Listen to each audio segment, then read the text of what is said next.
खड़कवाल जी, Singapore से। राधे राधे महाराज। राधा वल्लभ श्री हरिवंश महाराज जी, आपके चरणों में कोटि कोटि प्रणाम। महाराज जी, मन में एक जिज्ञासा रहती है कि जब भगवान कर्मों के हिसाब से सभी मनुष्यों की गति देते हैं और मृत्यु लोक के बाद परिजनों के पीछे छूटे परिवारजनों से कोई संबंध नहीं रह जाता, तो फिर हमको पितृदोष या पितृ आत्माओं द्वारा उत्पन्न होने वाली बाधाओं के बारे में क्यों सजग कराया जाता है? महाराज जी, इस शंका का ये जीवित की बात कर रहे हो? जी, जीवित की बात कर रहे हो। ये हमारी भावना की शुद्धि के लिए है। अब हम जैसे हमारे पिता पधार गए और उनकी हम संपत्ति का उपभोग करते, उन्होंने हमारा पालन पोषण किया, उनका हमसे संबंध नहीं, लेकिन हम तो जीवित होकर उनका संबंध मान रहे ना।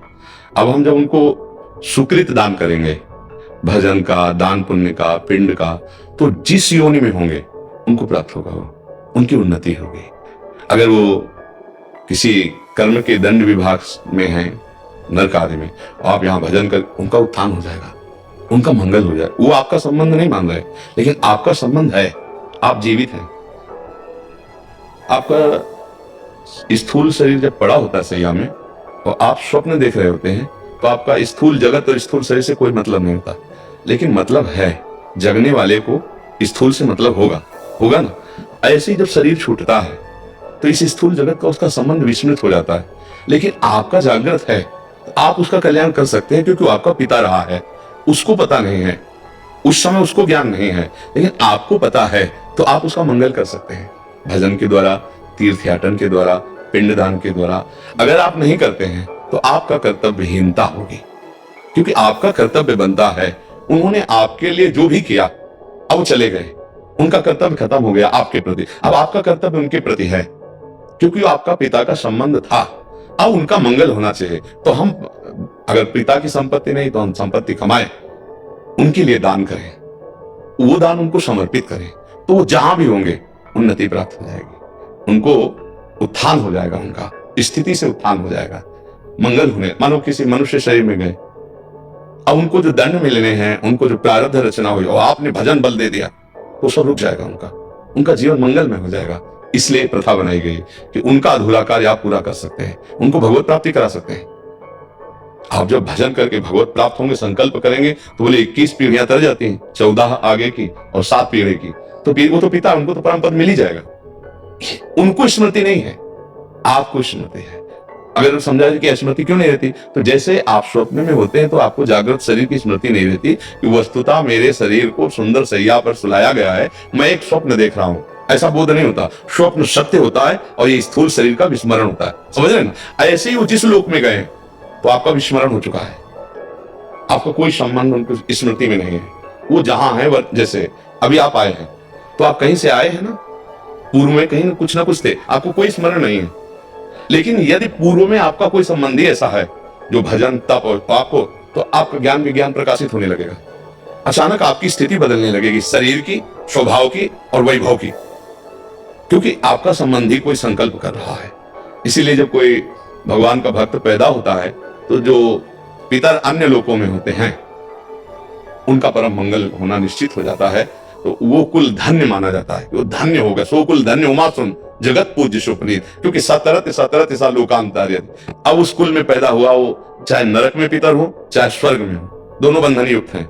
एक सुखास्पद है, एक दुखास्पद है, लेकिन दोनों से पतन होता है, दोनों गिरते हैं, नरक भोग कर आते हैं, स्वर्ग भोग कर आते हैं, लेकिन भजन बल वो उनको परमार्थ की स्थिति, परम पद प्रदान कर सकता है। अब पुत्र अपने पिता माता की क्या, पीछे की पीढ़ियों को, पितामह आदि को भी परम पद प्रदान कर सकता है। ये बात है, उनको हमारा संबंध खत्म हो चुका, हमारा कर्तव्य उनके संबंध का निर्वाह करना है। जैसे बहुत लोग हैं, पिता के लिए गया श्राद्ध आदि करते हैं, यज्ञ कराते हैं, भोज कराते हैं, पिता के निमित्त, वो उसको सुकृत प्राप्त होता है जाकर के। पिता के निमित्त से भागवत कराते हैं, जप करवाते हैं, कीर्तन करवाते, ये सब उसको प्राप्त होता है। तो वो जीवात्मा जो पिता बन के आया था उसको पता नहीं है, पर आपके इस दान पुण्य के बल से उसके जो दंड विधान थे वो क्षमा हो जाएंगे और आगे बढ़ जाएगा। इसलिए कहा जाता है कि जहां पुत्र हुआ, परिवार में संतान हुई, चाहे बच्ची हो चाहे बच्चा हो, तो को पिता प्रसन्न होता है कि अब हमारी दुर्गति नहीं होगी, ये भजन साधन, अगर हमसे चूक हो गई तो भजन साधन के द्वारा मंगल कर देगा। लेकिन यदि ऐसा ना हुआ तो फिर पुत्र का होना ना होना बराबर है। इसीलिए माना जाता है ना, संतान हो गई, हमारी आत्मा है, ये हमारे लिए कुछ करेगा। अगर हम चले भी गए तो हमारा कल्याण ये करेगा, क्योंकि हमारा वंशज है, उसके संबंध से उसको प्राप्त हो जाता है। महाराज जी, दो और प्रश्न आते हैं दिमाग में इसमें। महाराज जी, एक तो इसमें फिर पुत्र हो या पुत्री हो, उसमें कोई भेद नहीं होना चाहिए? नहीं होना चाहिए। नहीं है, इसमें भी नहीं है। क्योंकि जैसे पुत्र स्वयं कर रहा है तो वो पुत्री पति के साथ कर रहे हैं, तीर्थयाटन जो भी कर रहे हैं वो उसका अंश है, उससे उसका कल्याण होगा। उसमें ऐसा कोई खास बात नहीं कि पुत्र ही हो तब ऐसा होगा, हाँ ऐसा नहीं है। पूरी सामर्थ्य पुत्री में भी है। कितने ऐसे कुल हुए जिनको दोनों कुलों को पावन कर दिया, पिता के पक्ष को और ससुर पक्ष को, दोनों पक्षों को पावन किया। उसमें ऐसा शास्त्रों में कोई विशेषता ये नहीं कि पुरुष ही होना चाहिए, पुत्र ही। बड़ा रोल है। हाँ बिल्कुल बिल्कुल बिल्कुल, इस बात में कोई संशय नहीं। और दूसरा प्रश्न महाराज जी, जैसे जीवात्मा मतलब जब आत्मा मतलब अपना स्थूल शरीर को छोड़कर चली गई तो उसके बाद नरक गति और स्वर्ग गति और फिर मृत्यु लोक में भी दोबारा आ सकती है भोगने के लिए। तो फिर अगर किसी वो दूसरे स्थूल शरीर में चले गई तो उस समय पे भी यही संबंध रहता है पितृ वाला ही, जैसे कि अगर आप बोल रहे हैं अभी बताया ना कि अगर वो किसी मनुष्य शरीर में गया है उसकी उन्नति होने लगेगी, उसकी बाधाओं का नाश होने लगेगा आपके संबंध से, उसको पता नहीं है।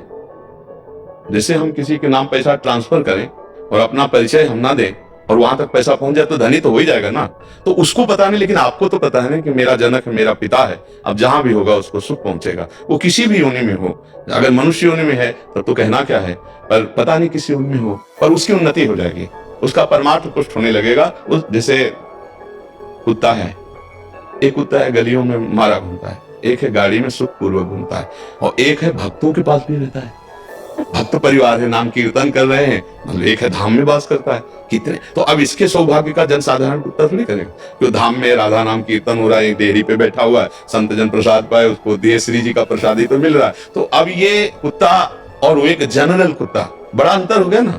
एक कुत्ता जो गली में भोजन नहीं मिलता, एक जो गाड़ी में खिड़की को खुला करके गोद में लेकर, अंतर हो गया। किसी भी योनि में हो जीव, आपका उसका तप है, मतलब वो एक अरबपति आदमी है, अपनी गोद में बैठाले हुए है, वो उसका वो खिड़की खुला है, हवा आ रही, एसी गाड़ी में बैठकर कुत्ता चल रहा है, नहीं चल रहा। देखो ना, जीव है, अलग अलग उसकी स्थिति है। अगर वो पुण्यात्मा रहा तो देखो ये आया, बना किसी कर्म से स्वान, लेकिन ऐसा स्वान बना जो बाबूजी की तरह जाके गद्दे में सोता है, सर्दी में उसको कपड़ा पहना जाते। और एक कुत्ता है कि अगर दरवाजे में खड़ा हो जाए तो डंडा मारे बेचारा, को करके, वो ना भोजन मिल रहा है ना, मतलब कितनी। एक कुत्ता है कीड़े मतलब कीड़े लगे हुए, कष्ट पा रहा है। एक है खुशबू आ रही है उसके शरीर से, बढ़िया नवा धोआ के सब। ये किसी भी योनि में उसका मंगल होगा। हमें लगता है कि सबको करना चाहिए, अपने माता पिता के लिए, अपने पूर्वजों के लिए कुछ माला भजन करके, इससे सबसे बड़ा दान है। रुपया पैसा का तो दान ठीक है करे ही, लेकिन ये जरूर करे कि राधा राधा राधा 5 माला जपा, तो आज की 5 माला हम अपने पिता को देते हैं, इतना बड़ा कल्याण हो जाएगा 5 माला नाम जप करके। और अगर आप रोज 1 माला दें, पिता है तो उनका कल्याण हो जाएगा। ये गुप्त बात है आंतरिक, कि वो आपसे संबंध नहीं रखते, लेकिन आप जीवित हैं, आप उनसे संबंध रखते हैं, तो ऐसा करना चाहिए।